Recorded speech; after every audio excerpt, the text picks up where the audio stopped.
नमस्कार दोस्तों, स्वागत है आपका राजस्थान की तमाम बड़ी खबरों में। तो दोस्तों, राजस्थान की तमाम बड़ी खबरों को जानने से पहले आपसे रिक्वेस्ट है कि इस वीडियो को लाइक और चैनल को सब्सक्राइब जरूर कीजिए व पास में जो बेल आइकन है उसे भी क्लिक कीजिए, क्योंकि आपका लाइक और सब्सक्राइब ही हमारी मेहनत का फल है। तो चलिए दोस्तों, चलते हैं आज की पहली बड़ी खबर की ओर। राजस्थान के 90 निकायों का चुनाव परिणाम। भाजपा को अजमेर नगर निगम समेत 24 बोर्ड में बढ़त, कांग्रेस के 23 बोर्ड बनना तय। जी हां दोस्तों, आपको बता दें, राजस्थान के 20 जिलों के 90 नगरीय निकायों में 28 जनवरी को चुनाव हुए थे। जनवरी के आखिरी दिन वोटों की काउंटिंग हुई। अजमेर नगर निगम समेत 24 बोर्ड भाजपा को बढ़त मिली है, वही कांग्रेस के 23 बोर्ड बनना लगभग तय है। टोंक के निवाई और बीकानेर के नोखा में एनसीपी ने जीत हासिल की है। वही बचे हुए 41 बोर्डों में निर्दलीयों की भूमिका अहम रहेगी। उनके समर्थन पर ही यह तय होगा कि बोर्ड पर काबिज कौन करेगा। राजस्थान में नगरीय निकायों के कुल 196 बोर्ड है। इनमें 10 नगर निगम, 34 नगर परिषद और 152 नगर पालिकाएं हैं। इनमें से 90 बोर्ड के लिए 28 जनवरी को हुए चुनाव में 76.52% वोटिंग हुई थी। वही आज के परिणाम को मिलाकर अब तक 152 बोर्ड पर नतीजे घोषित हो चुके हैं। अब अगली बड़ी खबर, किसान आंदोलन। बापू की पुण्यतिथि पर किसानों ने उपवास रखा, लंगर नहीं चले। जी हां दोस्तों, आपको बता दें, हाईवे के शाहजहांपुर बॉर्डर पर आंदोलन के 50वें दिन महात्मा गांधी की पुण्यतिथि पर आंदोलनकारियों ने एक दिन का उपवास रखते हुए महात्मा गांधी को श्रद्धांजलि अर्पित की। सभा के बाद किसानों ने आंदोलन स्थल पर तिरंगा रैली का भी आयोजन किया। आंदोलन स्थल पर 50वें दिन आयोजित सभा की अध्यक्षता करते हुए आंदोलन को लगातार समर्थन दे रहे जाट महासभा के प्रदेशाध्यक्ष राजाराम मील ने गांधी जी का सबसे बड़ा हथियार अहिंसा को बताते हुए आंदोलन में हिंसा से दूर रहने एवं युवाओं को हर हालत में संयमित रहने की बात कही। किसान यूनियन के प्रदेशाध्यक्ष बलबीर छिल्लर ने आंदोलन को लगातार गति देने की बात कही थी। अब अगली बड़ी खबर, सिस्टम में मुखबिर। पुलिस पपला को पकड़ने की प्लानिंग करती और क्यूआरटी का जवान पल पल की सूचनाएं पपला गैंग तक पहुंचा देता। जी हां दोस्तों, आपको बता दें, गैंगस्टर पपला और विक्रम गुजर को पकड़ने के लिए पुलिस अधिकारी प्लानिंग करते, मगर ये प्लानिंग ज्यादा समय तक गुप्त नहीं रह पाती। पुलिस का ही जवान इस प्लानिंग की सारी जानकारी पपला गैंग तक पहुँचा देता। पपला जब पकड़ में आया तो उसने शुरुआती पूछताछ में यही बताया कि पुलिस के जवान से परिचित के माध्यम से उसे सारी सूचनाएं मिलती थी। पुलिस ने जांच की तो पपला को पकड़ने का जिम्मा संभालने वाले एएसपी सिद्धांत शर्मा का 3 साल पहले गैंगमैन सुधीर कुमार गुजर का नाम सामने आया। सुधीर वर्तमान में नीमराना में क्यूआरटी टीम की गाड़ी का चालक है। सुधीर को निलंबित कर जांच नीमराना एएसपी राजेंद्र सिंह सिसोदिया को दी गई है। अब अगली बड़ी खबर, बीकानेर में कम हो रहा कोरोना। जनवरी में 10वीं बार पॉजिटिव की संख्या शून्य रही। अस्पताल में सिर्फ एक मरीज भर्ती। जी हां दोस्तों, आपको बता दें, बीकानेर वासियों के लिए राहत भरी खबर है। जनवरी में 10 दिन ऐसे रहे जब कोरोना संक्रमितों की संख्या शून्य रही है।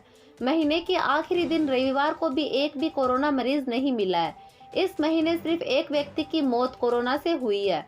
उधर पीबीएम अस्पताल के मेडिसिन विभागाध्यक्ष डॉक्टर आरपी अग्रवाल ने बताया कि एमसीएच विंग में एक रोगी भर्ती है, जिसकी हालत नियंत्रण में है।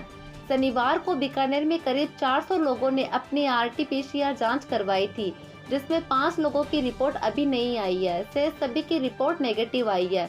पिछले 7 महीने में ये पहला अवसर है जब महीने के कुल पॉजिटिव मरीजों की संख्या 2 अंकों में आई है। इससे पहले मई में 69 रोगी आए थे। 7 महीने में जनवरी में सबसे कम संक्रमित आए हैं। उम्मीद की जा रही है कि फरवरी में यह आंकड़ा और कम हो जाएगा। अब बात करते हैं मौसम अपडेट के बारे में। शीतलहर और गलन से कांपा राजस्थान।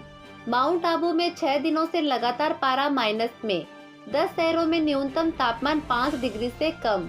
जी हां दोस्तों, आपको बता दें, राजस्थान में पिछले एक हफ्ते से उत्तर भारत से चल रही सर्द हवाओं का सितम बरकरार है। प्रदेश के राज्य के सभी 33 शहरों का न्यूनतम तापमान 10 डिग्री सेल्सियस से नीचे रहा। माउंट आबू की बात करें तो यहाँ पिछले 6 दिनों से न्यूनतम तापमान माइनस में ही है। प्रदेश के 10 शहर ऐसे हैं जहाँ पिछले 24 घंटे का न्यूनतम तापमान 5 डिग्री सेल्सियस से भी कम दर्ज किया गया। राज्य में पिछले 24 घंटे के दौरान सबसे कम तापमान माउंट आबू में -2.2 डिग्री सेल्सियस दर्ज किया गया। उत्तर पूर्वी राजस्थान और पश्चिमी राजस्थान के कई शहर शीतलहर की चपेट में हैं। अब अगली बड़ी खबर, बोर्ड होगा या सामान्य, 5वीं और 8वीं परीक्षा का पैटर्न भी तय नहीं, असमंजस में 30 लाख स्टूडेंट्स और पेरेंट्स। जी हाँ दोस्तों, आपको बता दें 5वीं और 8वीं कक्षा के करीब 30 लाख विद्यार्थी और उनके अभिभावक असमंजस में हैं कि परीक्षा बोर्ड पैटर्न पर होगी या नहीं। दरअसल 5वीं व 8वीं कक्षा की परीक्षा बोर्ड पैटर्न पर होती रही है। परीक्षा के लिए पिछले महीने जयपुर में मीटिंग भी हुई, लेकिन निर्णय नहीं हो पाया। हर साल जनवरी में इन दोनों कक्षाओं की परीक्षा के लिए फॉर्म भरने की प्रक्रिया पूरी हो जाती है।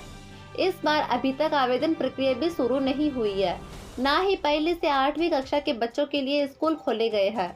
5वीं और 8वीं कक्षा के बच्चों की फिलहाल ऑनलाइन क्लास पढ़ाई चल रही है। हालांकि शिक्षा मंत्री यह स्पष्ट कर चुके हैं कि कक्षा 3वीं से 12वीं तक सभी बच्चों को परीक्षा देनी होगी। बस यह तय नहीं है कि परीक्षा बोर्ड पैटर्न पर होगी या नहीं। अगर 5वीं 8वीं की परीक्षा बोर्ड पैटर्न पर होती है तो अब तक फॉर्म भी भरवाने चाहिए थे।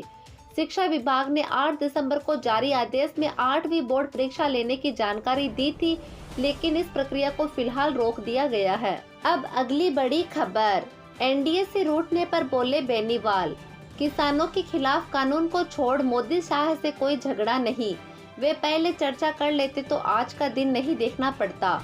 जी हाँ दोस्तों, आपको बता दें राष्ट्रीय लोकतांत्रिक पार्टी आरएलपी के संस्थापक और नागौर सांसद हनुमान बेनीवाल ने कहा है कि कृषि कानूनों को छोड़कर उनकी पीएम मोदी और अमित शाह से कोई नाराजगी नहीं है। तीनों कृषि कानूनों पर एनडीए के भीतर ही चर्चा नहीं की और हमारी बात नहीं मानी गई तो ऐसे एनडीए में रहने का क्या फायदा। इसलिए केवल किसानों के मुद्दे पर मैंने गठबंधन तोड़ा, तब चर्चा होती तो आज ऐसे दिन नहीं देखने पड़ते। ओवैसी की पार्टी के राजस्थान आने को लेकर बेनीवाल ने कहा कि ओवैसी सहित किसी पार्टी की जरूरत नहीं है, आरएलपी राजस्थान के मुसलमानों को विकल्प देगी। बेनीवाल ने राजस्थान में अगले चुनावों में तीसरे मोर्चे की मजबूत धमक का दावा किया है। अब अगली बड़ी खबर, परिवहन विभाग, कर्नाटक और गुजरात के बराबर अब प्रदेश में भी होगी ट्रैफिक जुर्माना राशि। जी हाँ दोस्तों, आपको बता दें 7 माह पहले प्रदेश में लागू हुए संशोधित मोटर व्हीकल एक्ट की जुर्माना राशि में परिवहन विभाग अब और कमी करने की तैयारी कर ली है। जुर्माना राशि कर्नाटक गुजरात के बराबर करने के लिए परिवहन विभाग ने वित्त विभाग को संशोधित जुर्माना राशि की फाइल भेजी है।